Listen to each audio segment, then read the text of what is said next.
사도 바울은 오늘 1절에도 말씀하는 것처럼 하나님을 본받는 자가 되라, 그리스도를 본받는 자가 되라, 또 심지어 나를 본받는 자가 되라는 말씀까지 했어요. 누군가를 본받는다라고 하는 것은 닮아가는 것인데, 특별히 하나님을 본받고 그리스도를 본받고, 뭐 바울을 나를 본받으라는 것도 마찬가지지만 내가 그리스도를 본받은 것처럼이라는 말을 하잖아요. 그러니까 내가 그리스도를 본받은 것처럼 너희는 나를 본받는 자가 되라고 하는데, 결과적으로 뭐냐? 예수를 본받자는 거예요. 예수를 닮아가자는 것입니다. 그래서 너희 마음속에 이 마음을 품어야 된다 하면서 곧 그리스도 예수의 마음이다 라고 하잖아요. 그러니까 우리가 예수를 닮아가고 예수를 본받으려면 예수님의 마음을 알아야 돼요. 예수님의 하나님을 닮아가려면 하나님의 뜻을 알아야 돼요. 그래야 닮아갈 수 있는 것이죠. 그래서 본받으라고 말하면서 2절에 보면 그리스도께서 너희를 사랑한 것 같이 너희도 사랑 가운데서 행해라 라고 하며 그리스도의 사랑을 말합니다. 여기 그리스도의 사랑은 곧 하나님의 사랑이고, 그 그리스도의 사랑은 십자가의 사랑이잖아요. 우리가 그 사랑을 받았단 말이죠. 그러니까 하나님이 우리를 사랑하신 것처럼, 예수께서 우리를 위하여 십자가를 지신 것처럼 우리도 사랑하는 것, 그게 곧 본받는 거다 그 말이에요. 그래서 뭘 본받느냐? 결과적으로는 사랑을 본받으라는 것이죠. 로마서 5장 8절 말씀에 보면 늘 우리가 묵상하지만 우리를 사랑하시기 때문에 예수께서 십자가의 죽으심으로 말미암아 우리를 향한 그 사랑을 확증하셨다잖아요. 이게 하나님의 사랑입니다. 우리도 이제는 하나님을 향하여, 이웃을 향하여 사랑을 실천함으로 그 사랑의 모범을 우리는 보여야 된다. 그게 곧 본받는 거요, 닮아가는 것이다 이 말씀입니다. 이 사랑은 희생이고, 사랑은 이해고, 사랑은 용서고, 뭐 이런 등등, 관심이다, 책임이다 등등으로 여러 가지로 표현을 여러분께 드립니다만은, 우리는 실천하기 위한, 실천하는 사랑이 되어야 된다는 말이에요. 사랑을 마음에 품고만 있다고 되는 것도 아니고 말로만 하는 사랑이 아니라 실천하는 사랑, 이게 바로 그리스도를 본받는 거니까요. 예수께서 우리를 사랑하시기 때문에 십자가를 지시는 그 순종의 행위를 하신 거잖아요. 이게 우리가 본받아야 할 거라는 것입니다. 그러면서 3절 말씀에는 음행과 온갖 더러운 것과 탐욕은 너희 중에서 그 이름조차도 부르지를 말아라. 가까이 하지 말라는 거죠. 이름조차도 부르지 말라는 것은 생각하지도 말고 말하지도 말라는 거예요. 악은 그 모양이라도 버리라고 말씀하는 것처럼 이러한 잘못된 악은 버려야 되는 걸 말하는 거예요. 어제도 버림에 대해서 말씀했지만 버림은 어떤 버림이라고 그랬습니까? 완벽한 버림입니다. 완전한 버림입니다. 이게 우리에게 이루어져야 된다는 것입니다. 그러면서 5절에 보면 그 모든 음행이나 더러운 것이나 탐하는 것은 우상 숭배자다라고 말하잖아요. 골로새서 3장에서도 말씀하지만 모든 탐심은 우상 숭배라 그랬습니다. 그러므로 우리가 모든 음행, 더러운 것, 이 탐욕, 이 모든 것들은 우상 숭배에 해당되니 완전하게 버려야만 된다는 것이거든요. 하나님이 가장 싫어하는 거잖아요, 우상 숭배가. 10계명을 주실 때 제 1계명, 2계명이 우상에 관한 거예요. 그만큼 하나님이 우상에 대하여 우상 숭배를 싫어한다는 의미이기도 하지 않습니까? 이스라엘 백성들을 항상 가장 크게 꾸짖은 건 뭡니까? 우상에 빠졌을 때예요. 그러므로 우리는 이러한 모든 우상 숭배와 같은 것들은 다 하나님 앞에서 버려야 한다. 만약에 그것을 버리지 못하면 5절 마지막에 다 그리스도와 하나님의 나라에서 기업을 얻을 수 없다고 그러지 않습니까? 그러므로 우리는 버려야 할 것은 과감하게 버릴 수 있어야 되겠다는 것입니다. 그러면서 4절은 말에 대한 말씀을 하는데, 말에 대해서 보면 누추함과 어리석은 말이나 희롱의 말이 마땅치 않다. 우리의 입술에 담지 말아야 할 말들이죠. 이러한 말들은 하나님 앞에 합당한 말이 아닌 거예요. 사람 앞에도 합당한 말이 아닌 것입니다. 우리가 무슨 말을 하든 우리의 말이, 우리 어제 아침에도 말씀드린 것처럼 선한 말을 하라고 그랬잖아요. 성령을 근심하게 하지 말라고 그랬잖아요. 그러니까 우리가 입술에 담는 말이 하나님이 싫어하는 말, 하나님의 영광 가리우는 말은 우리 입에 담지 말아야 될 걸 말하는 거예요. 그래서 거기 말씀한 그대로 누추함 어리석은 말이나 희롱의 말은 하지 말라는 거예요. 그러면서 무슨 말을 하냐? 감사의 말을 하라 그랬습니다. 이 감사의 말은 하나님이 영광을 받으시는 거예요. 하나님을 영화롭게 하는 거예요. 이런 말을 하라는 것이거든요. 하나님이 기뻐하지 않는 말 하지 말고 하나님이 기뻐하는 말 하라는 거예요. 하나님 앞에서뿐만 아니라 사람 앞에도 마찬가지라 그랬죠. 우리는 선한 영향력을 끼치는 말, 거룩한 언어, 그리스도인들이 입술에 담는 모든 말은 거룩한 언어여야 된다 그랬죠. 이게 말을 구별할 수 있는 일이 돼야 한다는 것입니다. 그래서 6절도 말하잖아요. 누구든지 헛된 말로 너희를 속이지 못하게 해라. 이로 말미암아 하나님의 진노가 불순종의 아들들에게 임한다라고 말합니다. 우리의 입술에 담는 말 때문에 그 말로 인하여 하나님의 진노가 임할 수도 있고 하나님의 은혜가 임할 수도 있다는 사실을 말하는 거죠. 정탐꾼의 사건에서 잘 보여주었지 않습니까? 정탐하고 돌아온 사람들의 말, 그 말대로 하나님이 하시겠다라고 해서 긍정적인 말, 믿음의 말 한 사람 여호수아 갈렙은 가나안에 들어갔지만 그러나 불평의 말, 부정의 말 했던, 원망의 말을 했던 이 10사람과 그를 따랐던 백성들은 광야에서 다 죽어버렸잖아요. 그들의 그런 불평 때문에 광야 생활 40년도 해야 했던 것이고요. 그만큼 말이라고 하는 것은 우리에게 참으로 중요한 것이다. 그래서 여러분에게 그런 말씀 드렸잖아요. 여러분의 입술에 담는 말은 여러분의 미래를 좌우한다. 여러분의 말에, 입술에 담는 말이 잘 될 것이다. 하나님은 살아계신다. 나를 위해서 일하실 거야. 그러니까 난 잘 될 거야. 감사의 말을 많이 쏟아내는 말을 하면 감사할 일이 앞날에 날마다 생길 것이고, 원망이나 불평과 부정의 말을 쏟아내는 사람에게는 앞날에 그런 일만 생긴다고 말이요. 말한 대로 된다고 말이요.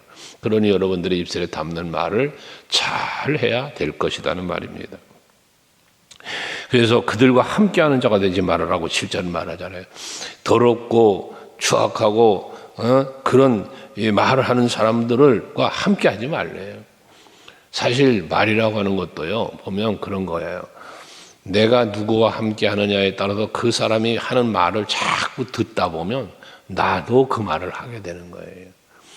부모 밑에 자식이 보면 부모들이 하는 말 습관 그대로 닮아가는 걸 보지 않습니까? 어린아이들 보십시오. 그 엄마 아빠 꼭 닮습니다. 그러니까 여러분들이 항상 누구와 함께 하느냐도 생각해야 된다는 거예요. 여러분이 만났을 때 가까이 하는 사람이 만나면 늘 부정적인 말하고 불평하는 사람이거들랑 같이 하지 말라. 성경이 말하는 거예요. 그들과 함께 하지 말라는 거예요. 그래서 자기 자신을 지키기 위하여 꼭 필요한 거, 여러분 스스로를 지키기 위해서는 필요한 겁니다. 긍정의 사람, 감사의 말 많이 하는 사람, 거룩한 언어를 쓰는 사람과 함께 하시면 그러한 은혜를 여러분들도 받게 돼요. 왜? 나도 그런 말을 하게 될 것이니까 말입니다. 그러면서 8절에 보면 빛의 자녀처럼 행하라고 빛의 자녀를 말씀하고 있습니다. 이 빛의 자녀라는 것은 결국 하나님의 자녀죠. 예수께서 이 땅에 오셨을 때 빛으로 오셨다고 했으니까요. 그 빛으로 오신 주님과 그분을 본받고 그분을 따르며 살면 그 삶이 곧 빛의 자녀답게 사는 거예요. 그 빛의 자녀답게 살려니까 9절에 보면 빛의 열매를 또 말하고 있습니다. 빛의 자녀처럼 살려면 빛의 열매를 맺어야 된다는 얘기예요. 열매는 늘 말씀드렸죠. 열매는 뭐라 그랬어요? 우리의 삶이라고 그랬습니다. 우리의 행위예요. 내가 어떻게 사느냐, 어떻게 행동하느냐가 내 열매가 되어진다는 것입니다. 이러한 열매는, 빛의 열매는 거룩함에 이르는 열매라고 로마서 6장에서는 말씀하고 있고 고린도후서 7장에도 말씀하고 있는데 이것처럼 항상 우리는 거룩한 열매예요. 그리고 하나님 앞에 의의 열매를 맺는 거예요. 자기 자신을 깨끗하게 한다고 말이에요. 이게 빛의 열매를 맺는 거예요. 어둠의 권세가 사라지는 거예요. 오직 참빛 대신 예수만이 내 안에 계시는 거예요. 그분이 나의 주인이 되어 사는 거예요. 이게 빛의 자녀답게 사는 거요. 빛의 열매를 맺는 삶의 행위가 되어진다는 것입니다. 9절에 보면 세 가지를 말합니다. 빛의 열매에 대해서. 모든 착함과 의로움과 진실함에 있다. 이 세 가지가 곧 빛의 열매를 맺는 삶의 행위라는 것이에요. 모든 착함이라고 말하는 것은 선행이죠. 선행, 덕스러움. 그러니까 우리는 그리스도인은 덕이 있어야 돼요. 베드로 사도가 말하잖아요. 믿음의 지식을, 지식의 덕을, 덕의 인내를. 여러분, 이걸 더하라고 하지 않습니까? 거기 안에 덕이 얘기가 돼요. 우리 그리스도인들에는 삶의 말이나 행동이나 덕스러움이 있어야 돼요. 이 덕스럽다는 것은 모범이 되는 거예요. 다른 사람에게 귀감이 되는 걸 말하는 거예요. 이것이 우리 그리스도인에게 있어야 되는데, 이 착함 속에는 그게 있다 그 말이에요.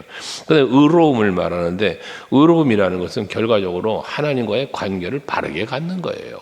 인간은 의인이 없어요. 하나도 없다 그랬어요. 근데 우리가 의롭게 될 수 있는 길은 하나밖에 없어요. 하나님을 온전히 믿고 예수를 온전히 따르는 삶, 예수를 닮는, 앞에 말한 하나님을 본받아라 말한 것처럼 그러한 것, 하나님과 나와의 관계가 의로운 관계로 형성되어질 때, 그것이 곧 우리는 의로움이 이루어져요.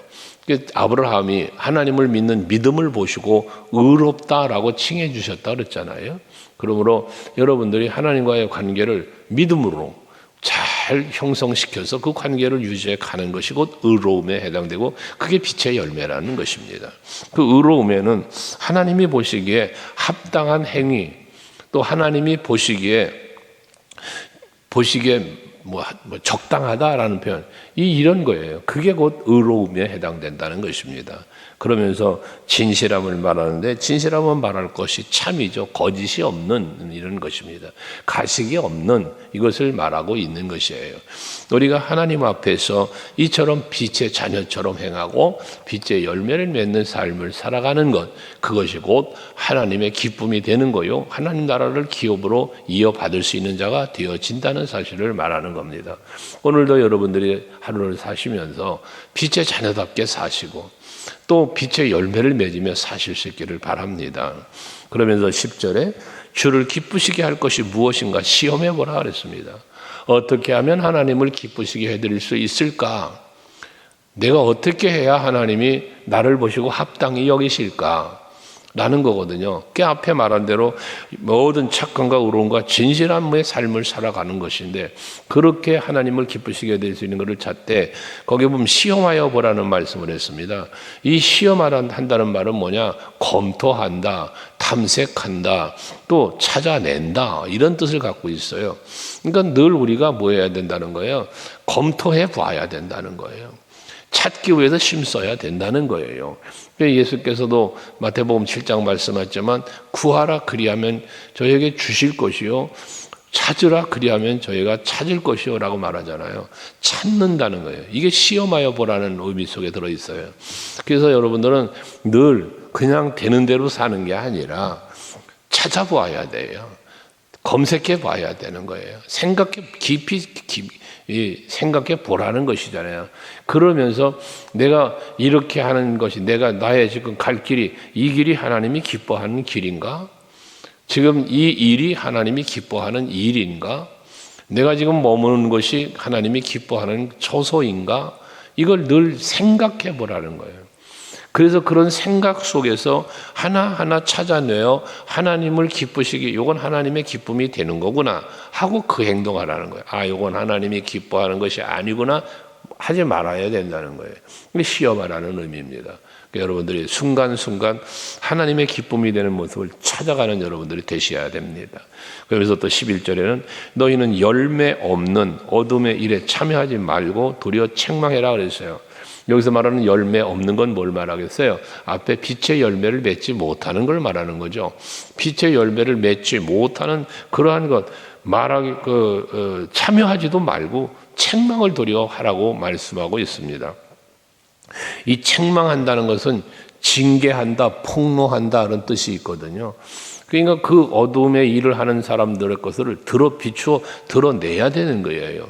그래서 그 어두운 것들은 다 뭡니까? 은밀하게 범하는 죄고, 그 어두움에 있는 것들은 전부 부끄러운 거예요. 수치스러운 것들을 어둠에 표현하는 거예요. 어둠의 일은 죄예요. 그러니까 악인 거예요. 하나님 앞에 부끄러운 거예요. 이렇게 그들과는 부끄러운 것이니까 참여하지 말라는 거예요. 오히려 그것을 책망하라는 거예요. 12절에 은밀히 행하는 것들은 부끄러운 것들이라 그러잖아요. 어둠의 일은 은밀히 행하는 일이요 부끄러운 일이라고 말해요. 사람 앞에 떳떳하게 내어놓을 수 없는 일, 그런 걸 말하는 거예요. 그러니 하나님 앞에서 말할 것도 없죠. 여러분들이 사실 사람들이 보지 않는다고 해서 우리가 은밀한 중에 행동하는, 은밀한 중에 말하는 이러한 것들은 옳지 못한 것에 해당될 수 있잖아요. 당당하다면, 부끄러움이 없다면, 수치스러운 게 아니라면 누구 앞에서든지, 남들이 보는 앞에서 얼마든지 행동할 수 있고 말할 수 있는 거잖아요. 그런데 그러지 못하다는 얘기는 뭡니까? 부끄럽다는 거죠. 내놓을 수 없는 그러한 말이요 행동이라는 것 아니겠습니까? 이거 하지 말라는 거예요. 그러면서 13절에도 그러나 책망을 받는 모든 것은 빛으로 말미암아 드러나나니 드러나는 것마다 빛이니라고 했습니다. 우리가 빛의 열매를 맺으며 살면 여러분이 살아가는 삶이 어둠의 일을 하며 죄를 범하고 악을 행하는 그런 사람들에게 여러분의 그 빛의 열매의 행위가 저들에게 뭐 한다는 거예요? 드러나게 만든다는 거예요. 저 사람을 내가 잘못했구나. 여러분들의 그 올바른 삶, 빛이 되는 삶을 살아가는 모습을 누군가가 보면서 자기의 부끄러움, 자기의 죄를 생각해낼 수 있게 하는 것, 그걸 드러낼 수 있게 하는 것을 말하는 것이죠. 이게 모범이 되는 삶이에요. 본이 되는 삶인 것입니다. 죄 가운데 죄를 범하고 어둠의 일 가운데 있는 자들을 내가 따라가서 그들과 함께 하는 게 아니라 도리어 그들은 비록 악을 해가고 어둠 가운데 있을지라도 나는 빛 가운데 있어서, 나는 하나님의 말씀 안에 있어서 그들이 나를 보면서 따를 수 있게 하는 이러한 모습을 말하는 것이죠. 그래서 노아 홍수의 심판 때도 노아는 하나님 앞에 의로운 삶을 살았던 사람으로, 모든 사람이 죄를 범하지만 그렇게 살았던 사람이잖아요. 남들에게 손가락질도 받았을 거고 조롱받았을 것이고 욕도 먹었겠죠. 하지만 그 믿음 지켰던 그런 모습들, 이게 빛의 열매로 빛의 자녀다운 삶을 살아가는 모습이었다는 것입니다. 여러분이 오늘 삶을 살면서 그렇게 사셔야 돼요. 14절 마지막으로 그러잖아요. 그러므로 이르시기를 잠자는 자여 깨어서 죽은 자들 가운데서 일어나라고 그랬어요. 잠자는 자여라고 말합니다. 이 잠잔다는 말은 성경에서 죽음을 의미하기도 하는 거예요. 그 사망의 자리, 어둠의 일, 참으로 부끄럽고 수치스러운 삶을 살아가는 사람들과 함께, 죄 가운데 있는 사람들과 내가 함께 있지 말고 일어나라. 그래서 죽은 자들 가운데서 일어나라는 것 아닙니까? 그것을 벗어나라는 거죠. 그것을 떠나라는 거죠. 일어나라는 말은. 저들과 함께 하지 말고 일어나라는 거예요. 그러니까 여러분들이 함께 어느 곳에 함께 있어, 거기서 무슨 말들이 있어, 거기서 또 어떤 행위가 있어, 그때 보니 이것은 하나님이 기뻐하는 모습이 아니야, 그런 모임이 아니야. 일어나야 되는 거예요. 내가 그 자리를 일어서서 그 자리를 떠나야 되는 거예요. 그게 여러분이 살 길이에요. 그게 하나님의 기쁨이 되는 삶이기 때문에 그렇습니다. 그러면서 일어나라고 말하면서 그리스도께서 너희에게 비추이시리라 했습니다. 빛 대신 예수가, 여러분들이 어제 주일에도 말씀드렸잖아요.